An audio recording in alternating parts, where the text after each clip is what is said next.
Vamos ao assunto, então. A ansiedade não pode dominar minha vida. Ei, você ouviu? A ansiedade não pode dominar a minha vida. Vamos a partir do 6, que nós já falamos por esses dias, até o versículo 4, falei um pouco do versículo 5. Primeiro ponto aqui, irmãos, no versículo 6, tem 2 pontos. A parte A tem a parte B. Humilhai-vos debaixo da potente mão de Deus. Esse é um dos pontos que destrava ou quebra todas as travas da vida do crente em Jesus. Se humilhar. E tem que se humilhar debaixo da mão da pessoa certa. Não tem outro jeito para um grande concerto se a humilhação não for debaixo das potentes mãos de Deus.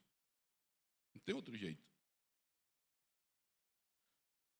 Porque, veja bem, quando se olha a respeito de se humilhar, está se humilhando debaixo de uma mão poderosa. Aí, se for observar segundo o livro das Crônicas, capítulo 7, e versículo 14, irmão Dásio vai ler. E se o meu povo que se chama pelo meu nome se humilhar e orar e buscar a minha face e se converter dos seus maus caminhos, então eu ouvirei dos céus e perdoarei os seus pecados e sararei a sua terra. Leia mais, até o 16. Agora estarão abertos os meus olhos e atentos os meus ouvidos à oração deste lugar. Porque agora escolhi e santifiquei esta casa para que o meu nome esteja nela perpetuamente, e nela estarão fixos meus olhos e o meu coração todos os dias. Muito bem, veja bem. Qual o primeiro passo do versículo 14? É orar? Não. Esse o meu povo não está falando de todos os povos. Está falando do povo dele. Ali era direto com Israel. E hoje, também com a igreja. Meu povo. Fizer o que, Senhor? Se humilhar. Destrava tudo. Vai ter força para orar. Vai ter força para buscar um pouco mais além da oração. E com isso a conclusão é se converter. O que é se converter? Mudar de atitude. Mudar a rota da caminhada. Se não se humilhar, não adianta orar, porque não vai resolver. Não terá respostas. Não adianta buscar. Sabe aquele concertinho, mais ou menos? Não vai resolver. O que mais me prende, irmãos, de coração, nesses 32 anos, aprendendo nas Assembleias de Deus, é que as Assembleias de Deus pregam abertamente. É o que mais me prende. Porque o que tem de lugar que prega, dá uma aguinha com açúcar, põe só uma vírgula. Na Bíblia tem que pregar abertamente. Falar abertamente, começando que o Senhor disse, Isaías escreveu assim, 45:19. Não falei em segredo, nem em lugar algum escuro da terra. E não disse à descendência de Jacó, buscai-me em vão. Ele fala abertamente. Aí o Senhor depois repetiu isso lá no Evangelho de João, escrito por João. Jesus disse para os judeus, quando os judeus criticavam Jesus, e Jesus disse, eu já falei abertamente. Não tem segredo comigo. Não estou falando inseguro. Eu estou falando abertamente porque eu tenho segurança no que falo. É isso que ele está falando. Então, na leitura de Crônicas, como já foi lido, há uma grande produção na vida dos salvos em Jesus, quando começa pela humilhação. Se humilhou, quebra todas as travas.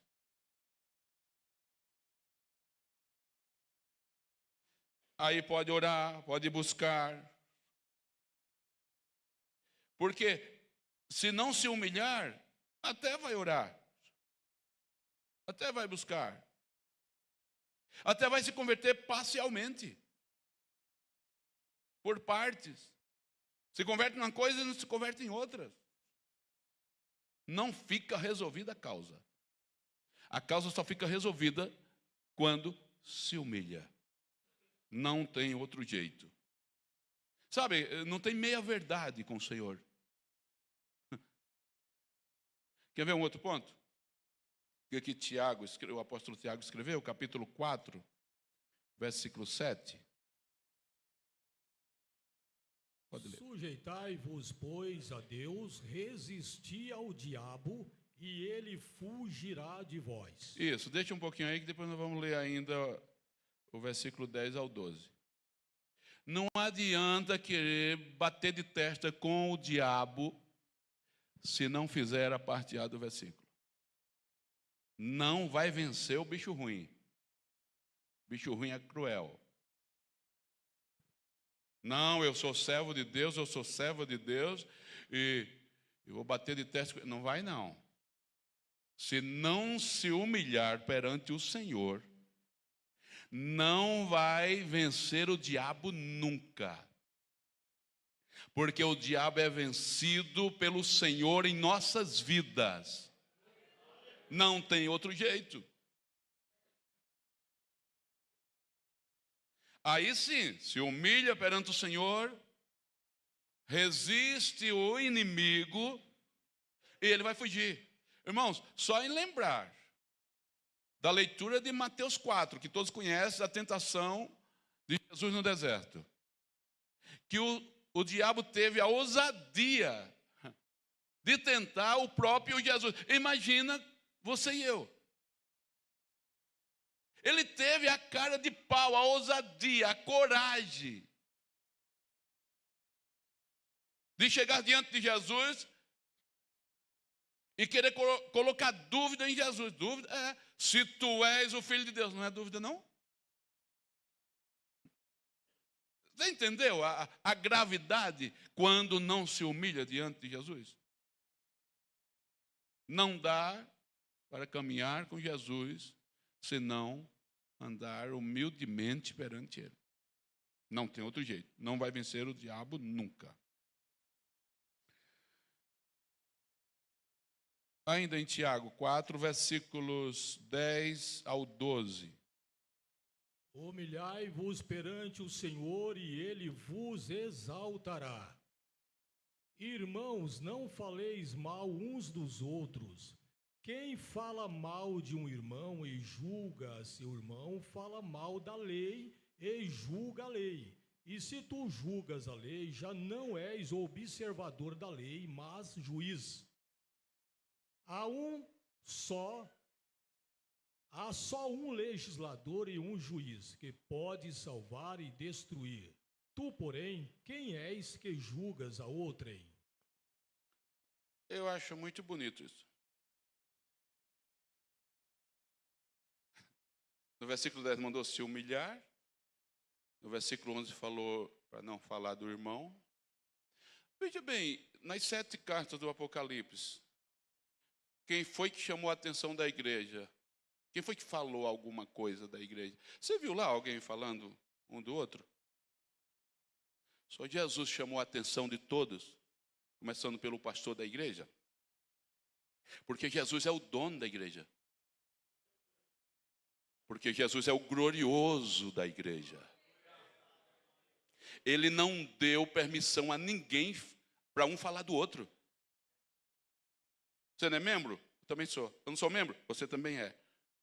Quando eu falo mal de você, eu estou falando mal da noiva de Cristo. Ei, da noiva de quem? Não é da minha noiva. É da noiva de um que é grande. O se humilhar diante do Senhor, conforme a leitura do apóstolo Tiago no versículo 10, leva-nos a ter uma vida de comunhão um com o outro. Porque quem não se humilha diante do Senhor não vai compreender o que é comunhão. E se não compreender o que é comunhão da noiva de Cristo, da membresia do corpo de Cristo, vai viver desse jeito. E é tudo que o Senhor não quer. Porque quem comprou a noiva foi Ele. Quem pagou o grande preço foi Ele.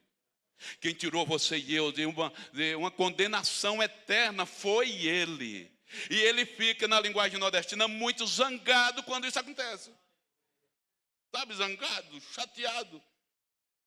Ele olha assim, na linguagem humana, diz, não acredito não. Não é não. Será que é? É que ele não se surpreende. Eu estou falando da minha linguagem, tá? Não é? Versículo 11, por favor. Irmãos, não faleis mal um dos outros. Quem fala mal de um irmão e julga seu irmão, fala mal da lei e julga a lei. E se tu julgas a lei, já não és observador da lei, mas juiz. Como eu não sou juiz. Quando você vê, daqui a pouco vai falar o versículo aqui, mais para frente na leitura de Pedro, e vai completar tudo isso. Espera aí. Se eu julgo, não é? Eu não sou observador da lei, eu sou juiz. Aí o Senhor pergunta assim, quem colocou você por juiz? Você se promoveu? E isso é grave. E a pessoa pega um hábito, sabe, irmãos? Aí se sente tão perfeito que vai falando de um, falando de outro. Hoje é culto de doutrina mesmo, é para isso. É para dizer para mim, olha, eu estou te confrontando, a Bíblia me confrontando, para dizer, ande melhor. Vamos melhorar aí. Tá bom não. Precisa ajustar. Precisa andar passo a passo, firme, para não andar inseguro. Mas vamos lá ainda. Agora o versículo 6... Nós estávamos em Pedro, no versículo 6, não é? Na parte B diz assim, ó. Volta lá, isso. Leia, irmão Dade. Humilhai-vos, pois, debaixo da potente mão de Deus, para que a seu tempo vos exalte. Isso, vamos comentar agora o versículo, a parte B do versículo. Para que a seu tempo vos exalte. Tempo de quem? Dele. Não é o seu tempo, não é no meu tempo. Que é aí onde entra a ansiedade na vida de muitos, porque quer tudo para ontem. E tem coisas que você e eu ainda não recebemos a resposta de Deus nas orações. E Ele não respondeu porque não tem coisa que nós não estamos preparados para receber. Sabe por quê? Que quando Otiniel, isso é Juízes, capítulo 1, versículo 12 ao 15, tá? Ele ouviu, quando seu tio Caleb pôs um anúncio assim, ó, se espalhou a notícia entre o povo.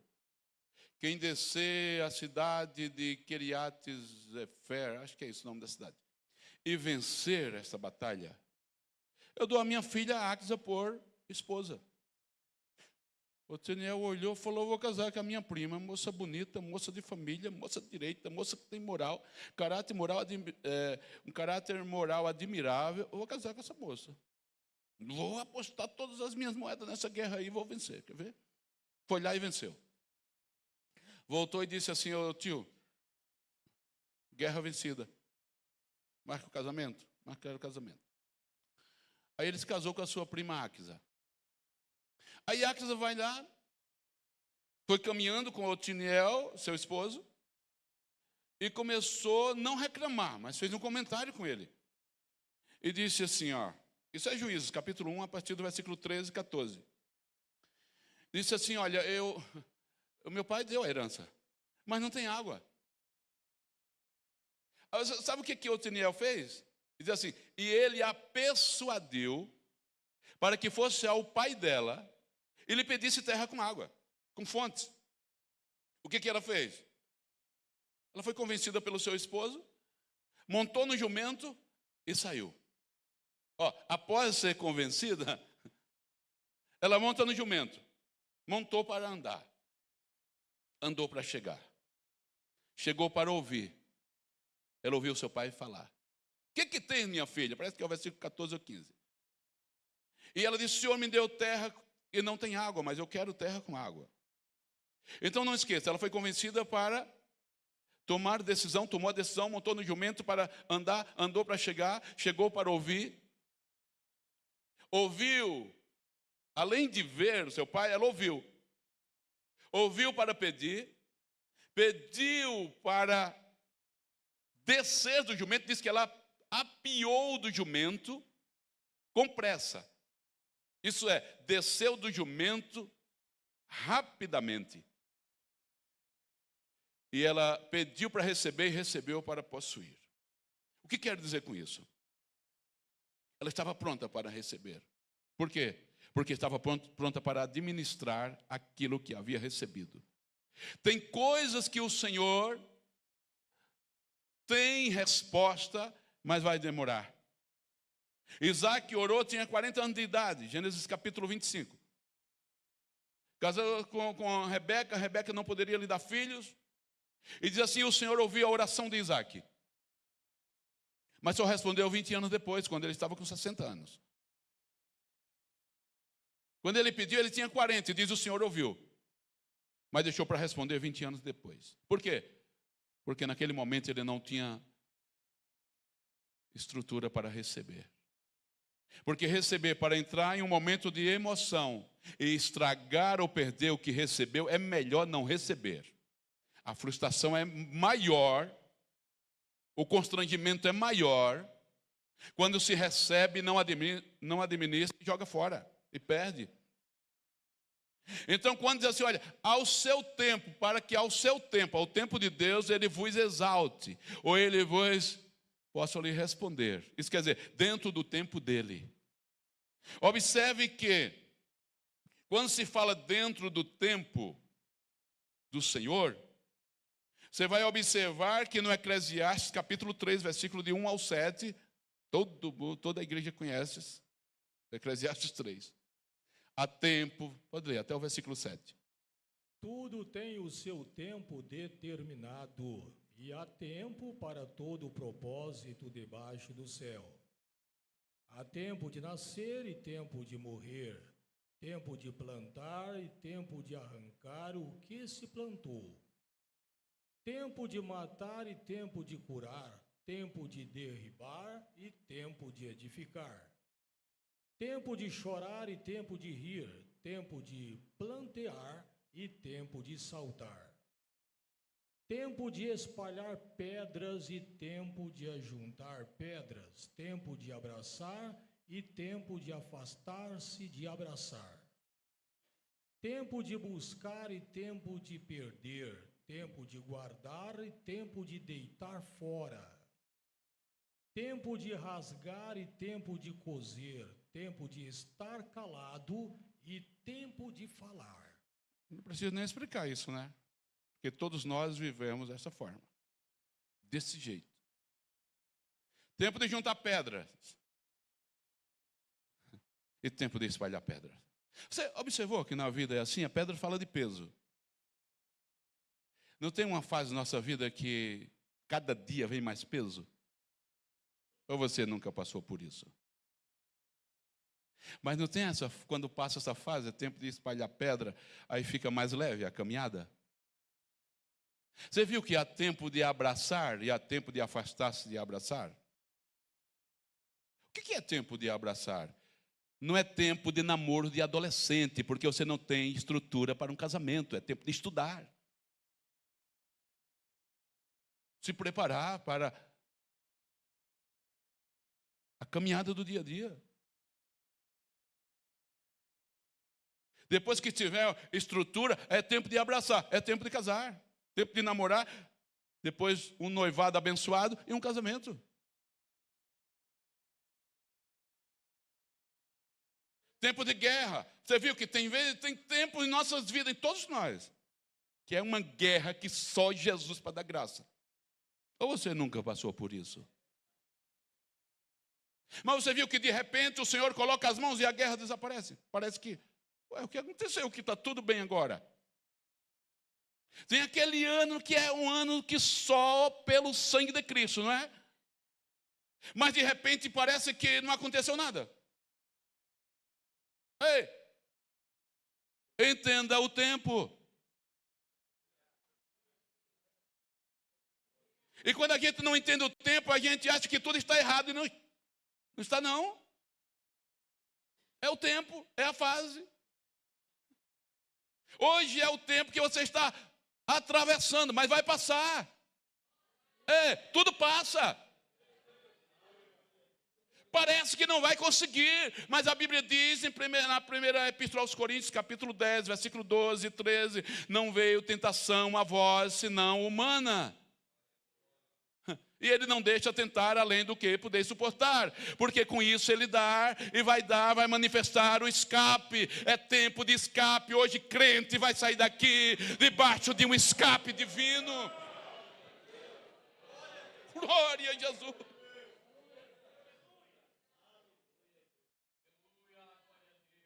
E você pensou hoje o dia todo, estou no limite, não sei mais o que fazer. E o Senhor te diz pelo poder da palavra que Ele sabe o que fazer, porque é dentro do tempo dEle. E Ele já está fazendo. Você vai aguentar sim, porque Ele te deu estrutura para isso. Chega!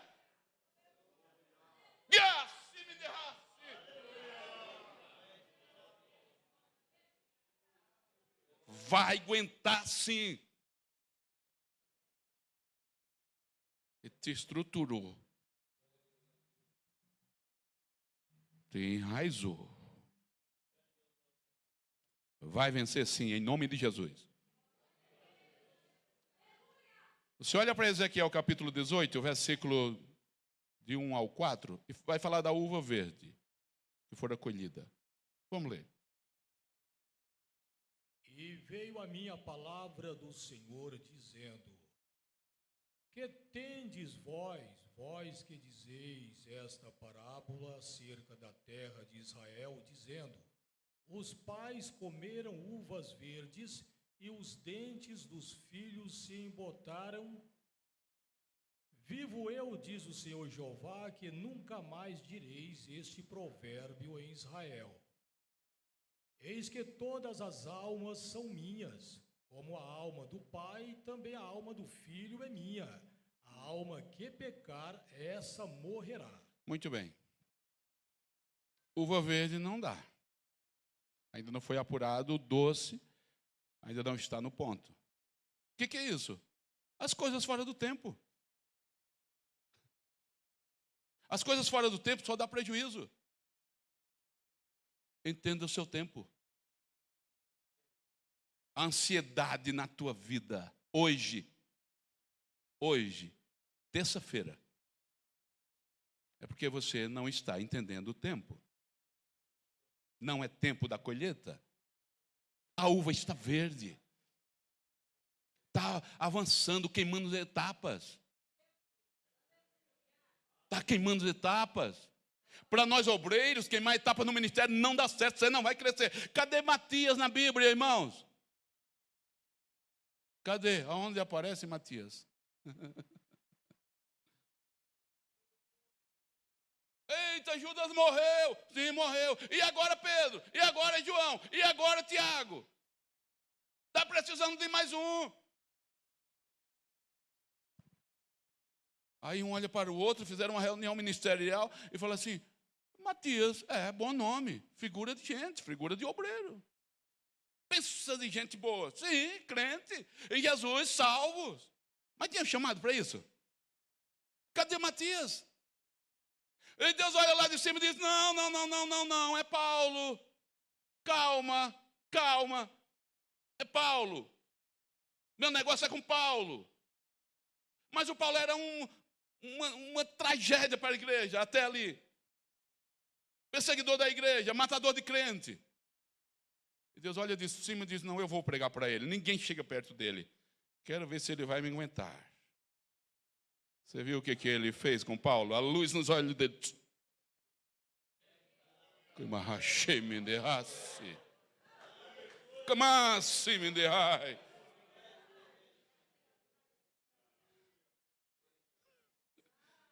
Oh, glória a Deus. Oh, glória a Jesus. Queimar etapas. Deixa acontecer. Vai acontecer. Dentro do tempo.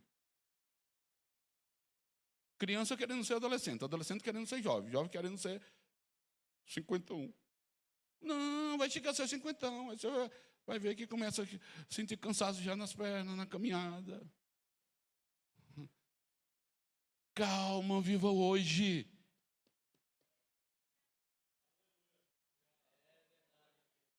Viva hoje. Viva hoje. O rebaixeme de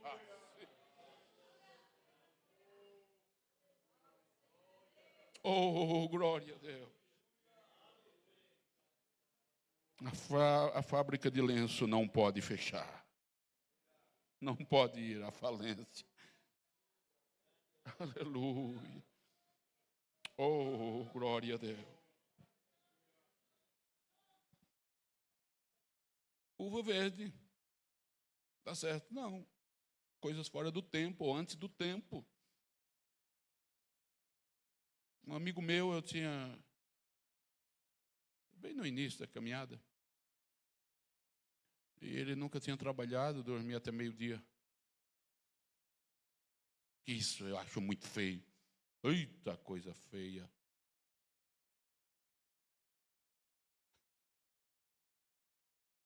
Aí, e Deus estava usando o cidadão de uma forma sobrenatural.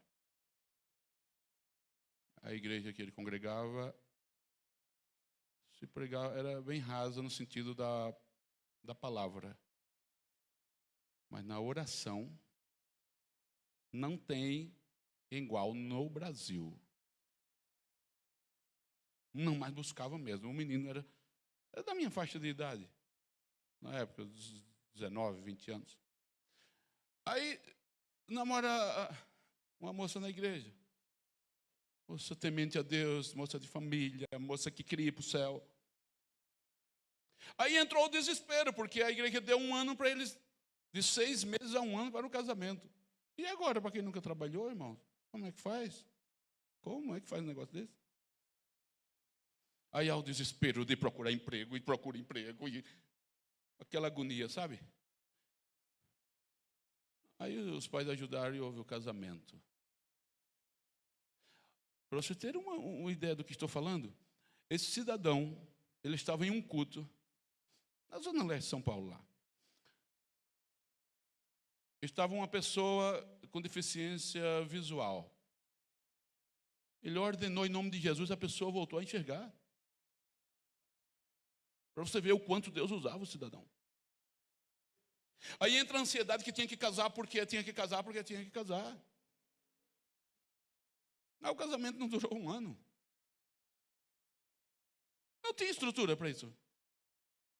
Sabe o que é isso? Uva verde, fora do tempo, antes do tempo. Calma, ansiedade na vida de muitos entre nós é por causa disso. Que seja no sentido na área profissional, na área familiar, ministerial, como já falei. E o conselho hoje, Deus, pela sua palavra, está nos aconselhando a olhar para a Bíblia. Nós vamos errar menos. Nós vamos errar menos olhando para a Bíblia. Oh, glória a Jesus. Não força o teu esposo a fazer uma dívida que ele vai se atrapalhar para pagar. Só porque você acha que tem que ter, não vale mais o ser do que o ter. Não force o teu pai e a tua mãe a fazer uma dívida que vai apertar e vai cortar a água, vai desligar a luz, e você vai ser o culpado, rapaz. Você vai ser a culpada, moça. Porque tem que ser comigo hoje, tem que acontecer. Não, não tem que acontecer hoje. Não tem que acontecer dentro do tempo. Tem que acontecer dentro do tempo. E hoje o Senhor fala bem de perto comigo e com você, dizendo: olha, a uva está verde e não é tempo de colher. Glória a Jesus. Versículo 7. Tenho meia hora para falar até o 9. Lançando sobre ele toda a vossa ansiedade, porque ele tem cuidado de vós. 2 pontos no versículo 7. Lançando sobre ele a vossa ansiedade. Não, toda a vossa ansiedade. Toda. Já abrange tudo que você imaginar. Por que a ansiedade tem entrado em sua vida e a ansiedade está dizendo assim: eu vim para ficar? Não, não vem não, pode sair ainda. A ansiedade vai saindo. Em nome de Jesus, pode sair. Não vem para ficar não, chega. Chega. Estou ministrando em nome de Jesus. Em nome de Jesus. Chega. É para lançar sobre ele.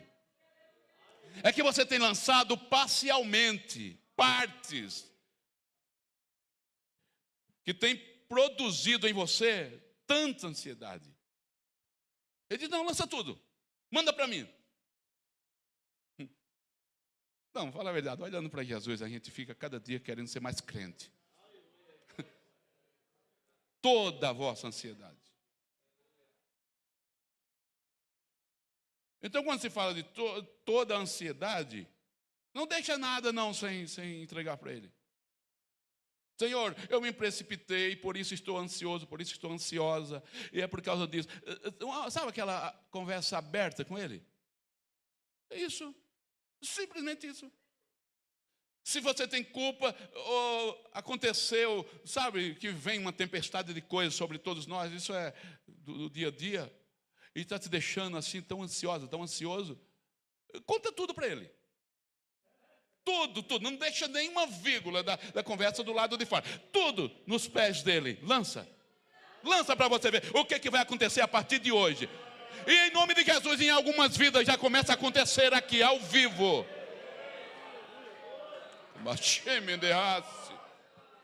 Oh, glória! Eu creio do mesmo Deus que você crê, e você também crê em um Deus que arranca a ansiedade, arranca a depressão. É o mesmo Deus que cura câncer. É o mesmo. Algo que te frustrou, que deixou com tantos constrangimentos, te deixou assim. E você vai viver preso no ontem até quando? E ontem foi segunda, hoje é terça. O tempo está indo. 2024 já está acabando. Não dá para cochilar, não dá para dormir. Olha só dentro do assunto que diz Provérbios capítulo 12, versículo 25. A solicitude no coração do homem o abate, mas uma boa palavra o alegra.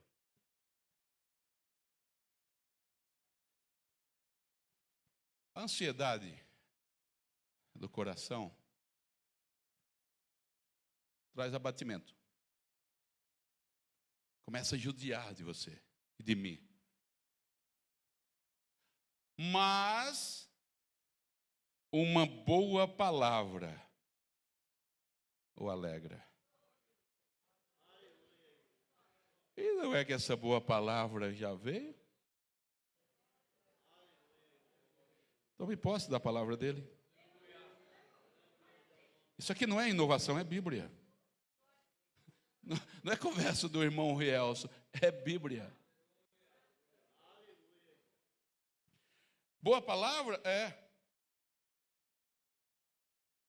Provérbio 25 e 25.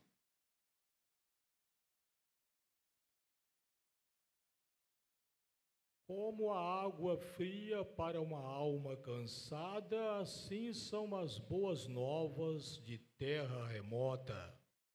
Uma alma cansada, num calor no deserto, e não quer nem comer pão com queijo, que é água fria. Não é gelada, é fria. A Bíblia não fala de água quente e nem gelada, fala de água fria. E quem der um copo de água... Ei, não basta ser um copo cheio, a água tem que estar fria. Tem que ser completo. E não pode ser meio copo, tem que ser um copo. Faz o serviço completo. Como a água fria para uma alma cansada, assim é a palavra, a boas novas que vem de longe, quer dizer, que vem de outro país. E não é que hoje chegou de novo boas novas de outro país, é do país celestial. Olha aqui, ó, para você, ó. Veio de cima esse pão, essa palavra aqui, ó. Não é palavra de homens, é palavra de Deus. É palavra que liberta, é palavra que alegra, é palavra que cura a alma, é palavra que dá direção em nossos passos, é palavra que nos levanta para servir com alegria, é palavra que dá, vitória em tua alma hoje. São as boas novas. Você não lembra em Mateus capítulo 8? O homem chegou e disse: Senhor, o meu criado, o meu empregado, não é que está muito ruim de saúde? Queria dizer, em outras palavras, estou preocupado com ele, sei não, você não vai morrer. E Jesus olhou e disse: eu irei em tua casa. Eu vou lá resolver a causa. Aí, tem 2 pontos importantes aí. Não aparece o nome do homem, mas ele era uma autoridade, era um oficial, né? Que liderava a equipe de 100 soldados. Senhor, daqui mesmo, se o Senhor mandar a palavra, vai resolver. Alguém pode até dizer assim: será que ele estava preocupado de não dar tempo de Jesus chegar lá? Bom, Jesus não precisa fisicamente chegar no lugar para resolver a causa. Primeiro que ele não é sujeito ao espaço. Agora, né?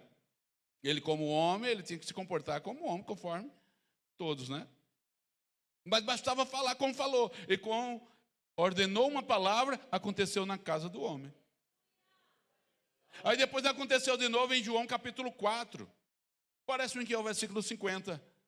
Um homem se encontrou com Jesus e disse: eu tenho uma criança lá que está doente. E Jesus ordenou uma palavra e a criança foi curada. Acho que é isso mesmo. Disse-lhe Jesus: vai, o teu filho vive. E o homem creu na palavra que Jesus lhe disse e foi-se. Aí diz mais alguns versículos, vamos lá. 51, 52. E descendo ele logo, saíram-lhe ao encontro os seus servos e lhe anunciaram, dizendo: o teu filho vive. Perguntou-lhes, pois, a que hora se achara melhor? E disseram-lhe: ontem às 7 horas a febre o deixou. E eu digo amém. Eita, que 7 horas maravilhosa. Tinha que ser 7 horas, né? Número perfeito ou não? Quem foi que ordenou? O homem perfeito ordenou e aconteceu. E não é que o mesmo homem está entre nós fazendo, operando, falando, alegrando. E Ele mesmo que batiza com o Espírito Santo. Oh, glória a Deus. Quando você sentir assim, começar a dar glória, sentir a alegria, abre a boca e fala em línguas estranhas, porque Jesus ainda batiza. Jesus continua batizando. Continua libertando. Aí o salmista escreveu assim, 55 e 22 dos Salmos.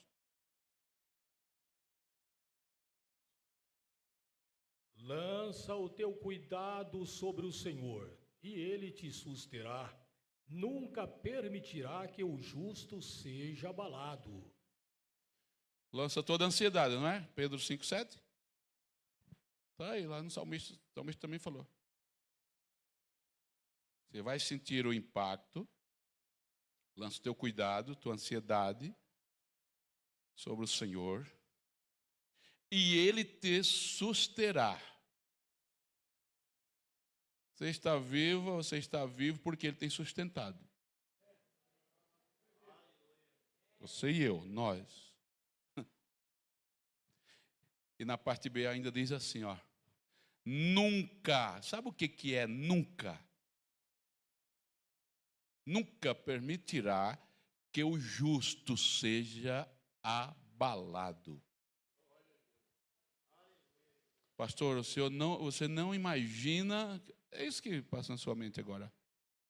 O desafio que eu não estou me sentindo nada aqui.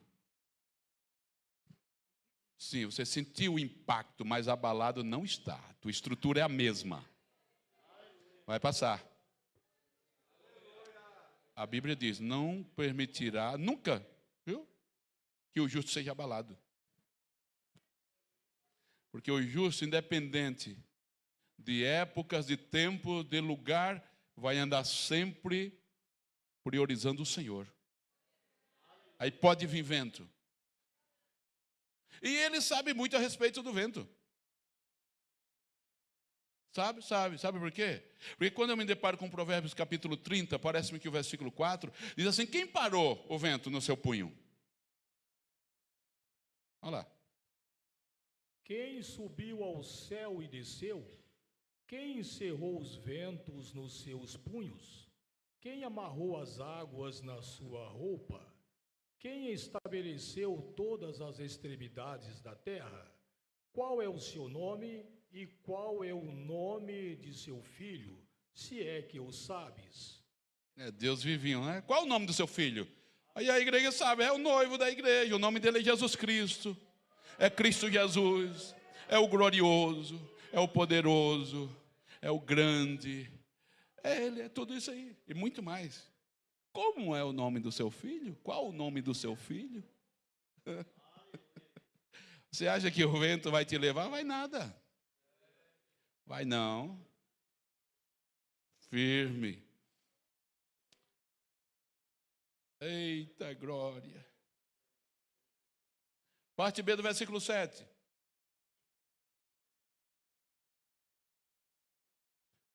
Porque Ele tem cuidado de...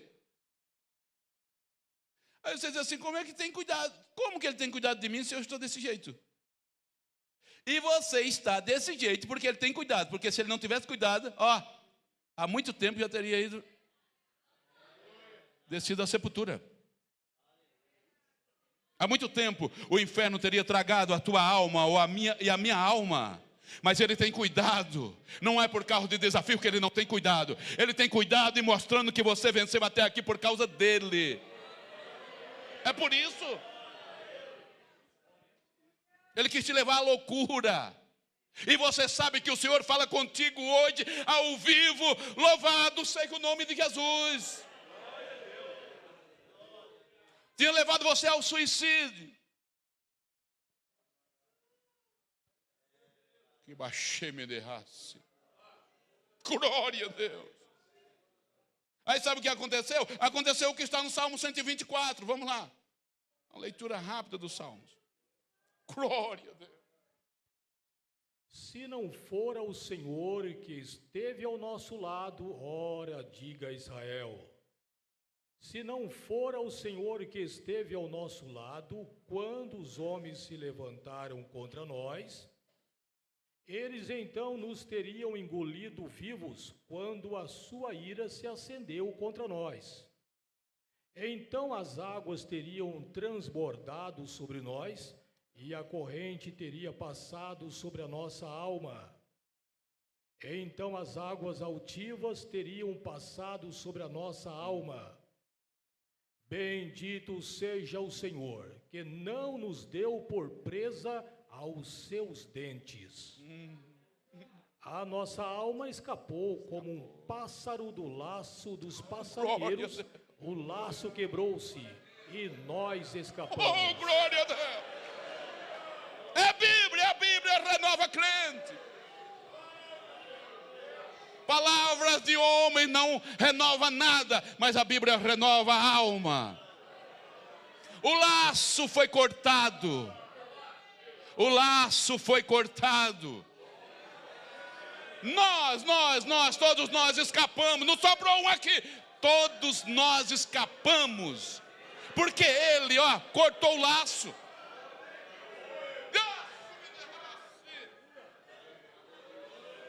Laços foram cortados.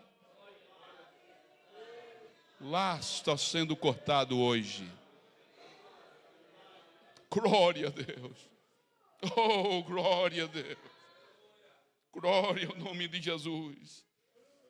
Isso aí aconteceu com você, comigo. O laço foi cortado. E nós escapamos. E vamos cantando. Não é? Louvando ao Senhor. Com um coração grato pela bondade dEle. Pela grandeza dEle, pela graça dEle. Oh, glória a Deus. Versículo 8 de Pedro, da leitura de Pedro. Sede sóbrios, vigiai, porque o diabo, vosso adversário, anda em derredor, bramando como leão, buscando a quem possa tragar. Tem 2 ou 3 pontos do versículo 8. Sede sóbrios. O que é ser sóbrios? Não embriagados, não desequilibrados. Mas por que ele tinha que falar isso? Deus tinha que usar Pedro, dar essa tão grande revelação para Pedro, para que ele escrevesse. Embriagado com o quê?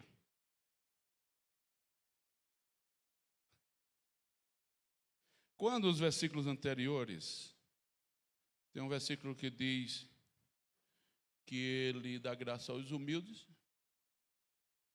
e não resiste o soberbo. Embriagados com a soberba. Embriagados, como já falamos nas outras terças, com o relaxo na vida espiritual, que tira, assim como o álcool tira do homem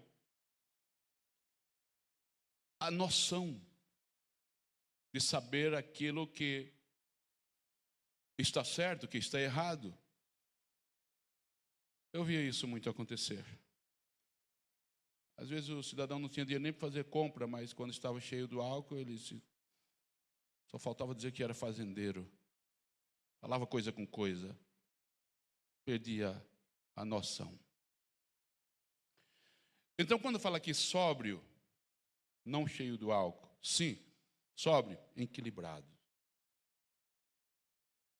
E o que traz isso para nós? Que dentro do versículo 8 há um grande perigo.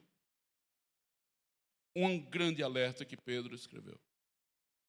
Por isso que após ele diz, sede sóbrios. Qual a palavra depois de sede sóbrios? Vigiai. Por que eu tenho que vigiar, Pedro? Primeiro, porque você não pode perder a coroa de glória do versículo 4. Porque se não for sóbrio, não consegue vigiar. E a ansiedade está tirando esta tremenda bênção da vida de muitos. De ser sóbrios. De ter uma vida de vigilância. Aí faz as coisas precipitadas. Dá um passo à frente. Em todos os sentidos. Quantas decisões que trouxe prejuízo e nunca mais será reparado isso. Na família, na vida pessoal, na vida espiritual. Em alguma área das nossas vidas. No momento de não vigiar, nós tomamos decisões. Muitos tomaram decisões que trouxe prejuízo que nunca mais vai repor. E hoje o Senhor fala pelo poder da sua palavra abertamente para ter cuidado. Por isso que existe de lançar toda a ansiedade aos pés dele. Aqui no versículo 8 é onde entra a razão principal que mostra que ele tem cuidado de nós. Quer ver? Vamos lá. Observe. Vigiai. Você observa que Jesus sempre, Pedro, Tiago e João, subiam a oração com Jesus, aos montes para orar. Aí Jesus, no capítulo 26 de Mateus, versículo 38 ao 41, Jesus disse, olha, vocês ficam aqui, que eu vou um pouquinho mais para cima. E parece que era uma distância que eles conseguiam ouvir Jesus orar. Como conseguir? Você viu o que ele escreveu? Que Jesus estava orando, dizendo, Pai, passa de mim esse cálice. Por que ele escreveu? Porque ouviu. Pode orar em silêncio? Pode. Mas pode orar também em voz? Pode. Tudo está certo. Desde que orem. Jesus voltou, eles estavam dormindo. E Jesus disse, vocês não podem vigiar 1 hora. Vamos, acorda, desperta, vamos. Aí eles continuam a oração, Jesus voltou para o seu lugar. Jesus voltou lá para ver de novo, eles estavam dormindo. E Jesus disse, outra vez, você não pode vigiar 1 hora. E eram homens já acostumados a orar. Aí o que Jesus disse? Olha, na verdade, o espírito está pronto, mas a carne é fraca. É aí onde entra, irmão, que se abre espaços para o inimigo fazer bastante coisas feias. A vigilância é tão importante porque entra aqui na parte B, quando fala da vigilância, na parte C do versículo 8, quando, isso é Pedro capítulo 5, versículo 8, isso, ó. 5 e 8. Sede sóbrios, vigiai, porque o diabo, vosso adversário, ele é cruel. Que todos nós sabemos disso.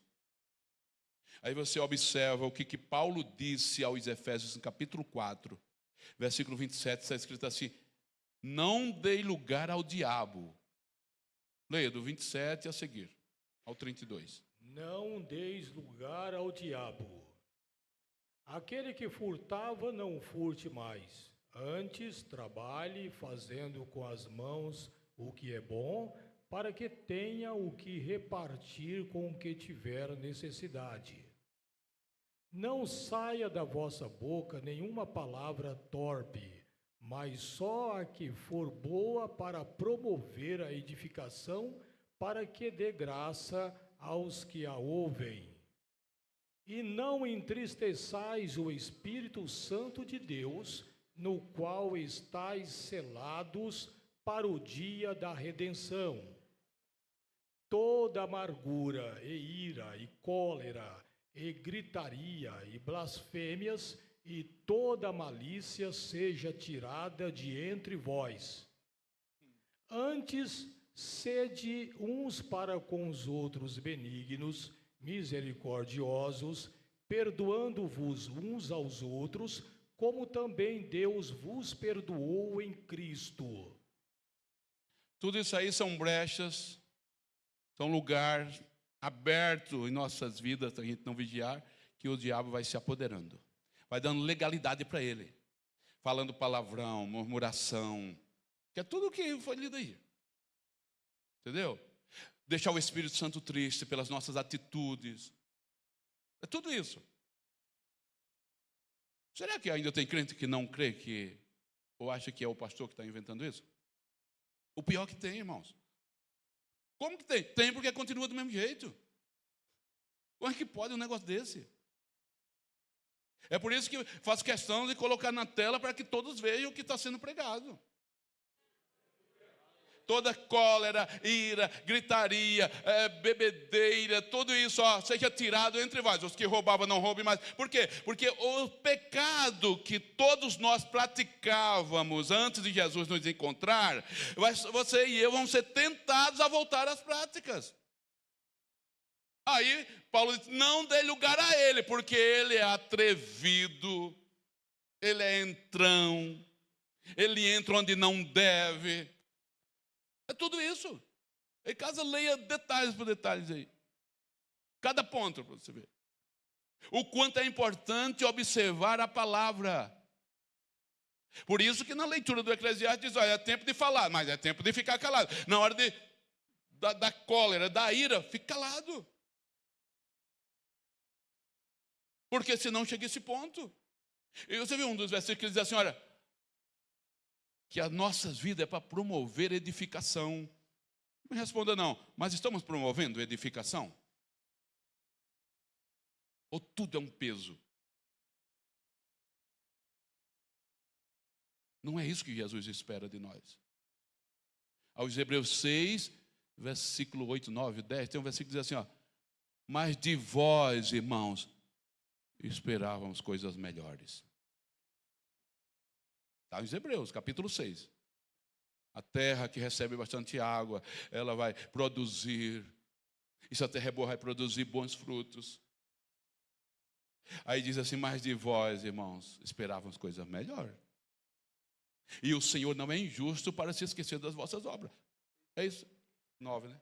Mas de vós, ó amados, esperamos coisas melhores e coisas que acompanham a salvação, ainda que assim falamos. 10. Porque Deus não é injusto para se esquecer da vossa obra e do trabalho de amor que, para com o seu nome, mostrastes enquanto servistes aos santos e ainda servis. Muito bem. Veja bem, quando Pedro disse, olha, sede sóbrio, vigiar, porque o diabo é isso aí. Ele aparece como leão, buscando a quem possa tragar, certo? Como leão, ele assusta. Ele não é leão, quem é leão é Cristo. Mas como ele é imitador, é atrapalhado mesmo, ele vem imitando a Cristo. Na parte A, quando fala ele como leão, ele aparece como leão, traz um ponto interessante para nós. Ele como leão, ele é feroz, cruel, violento, insaciável. Você viu o porquê que a leitura diz assim, no versículo 7 lá de Pedro 5? Porque ele, o Senhor, tem cuidado de vós. Porque se o Senhor não tivesse cuidado, nenhum de nós poderia resistir aos ataques desse inimigo cruel. Então cabe ao Senhor dia e noite, todos os segundos da nossa vida, glorificar a Ele, agradecer a Ele, atribuir a Ele tudo aquilo que nós temos de melhor para apresentar ao Senhor pelos cuidados dEle com todos nós. Glória ao nome de Jesus. Vou só ler o versículo 9 agora e vamos encerrar. Ao qual resisti firmes na fé, sabendo que as mesmas aflições se cumprem entre os vossos irmãos no mundo. Ao qual, ao diabo, resisti firme na fé. Não é simplesmente para viver na terra, irmão, não só para viver firme na fé. Sim, mas qual a diferença? A diferença é que muitos vivem firme na fé. Mas na hora dos ataques não resiste firme na fé. Faz acordo com ele. Conforme Isaías capítulo 16, versículo 15. Parece que é Isaías 16 e 15.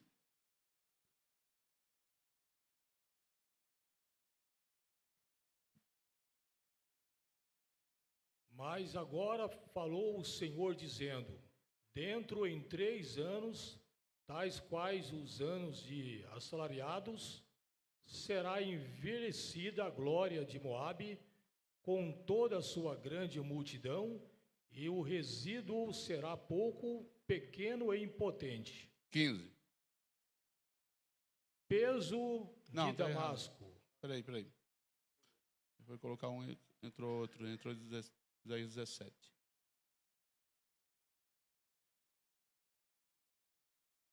(28) e 15.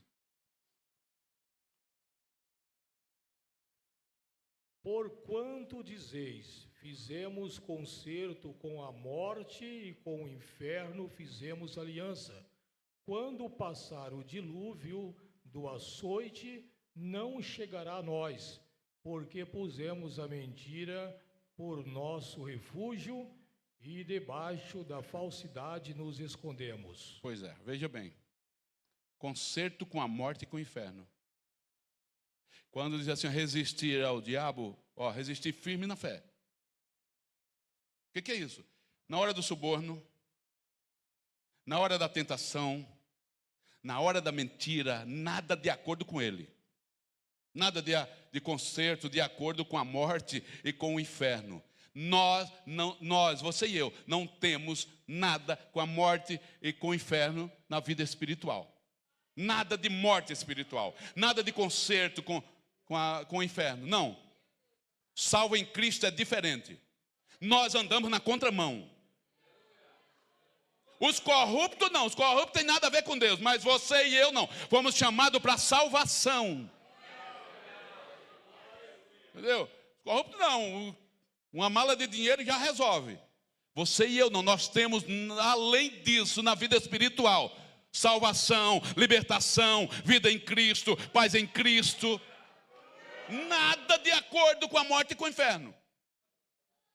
Nada de acordo. Tem um ambiente que o crente entra até com a vida de fé, mas lá não resiste firmemente na fé contra os ataques do diabo. E o Senhor diz para a igreja, para mim e para você e para mim, nada de acordo com a morte, nada de acordo com o inferno. É por isso que no versículo 20, fala da cama estreita e o cobertor curto. Ou é o contrário? Porque a cama será tão curta que ninguém se poderá estender nela, e o cobertor tão estreito que ninguém se poderá cobrir com ele. O que é isso? Cama pequena e cobertor estreito. É porque só cabe você, eu, nós. Porque Jesus nos ensinou a ser pequeno. Cama curta. E o cobertor estreito. Irmãos, não para ficar lembrando isso, mas no tempo passado, antes do encontro com Jesus, você era tão grande. Muitos de nós éramos tão grande, nosso ego, que não dava para se cobrir com esse cobertor estreito. Mas no encontro foi um regime tão bom, aquele de Ezequiel 4:9. Lentilha, milho, fava, trigo, eita coisa boa. E nós fomos diminuindo. Estou falando de vida espiritual. Aí diminuímos tanto. E agora dá para deitar em cima, no espaço de uma agulha e se cobrir com uma linha. E o bom é que a gente dá glória pela grandeza de Deus na vida da igreja. Glória a Deus. Não cabia na cama e passava frio. Porque nessa cama não cabe grande. Nessa cama cabe pequeno. E houve um ajuste de Deus com todos nós. Isso é louvável. Porque a gordura, irmãos, da prepotência, do orgulho, foi tirado no encontro, quando Jesus nos achou, quando Jesus nos encontrou, e agora pode deitar nessa cama para descansar, e se cobrir com esse cobertor estreito, para se aquecer no dia do frio. É verão espiritual para a tua alma. Aquecimento, avivamento, encorajamento, revestimento, a visitação do Todo-Poderoso,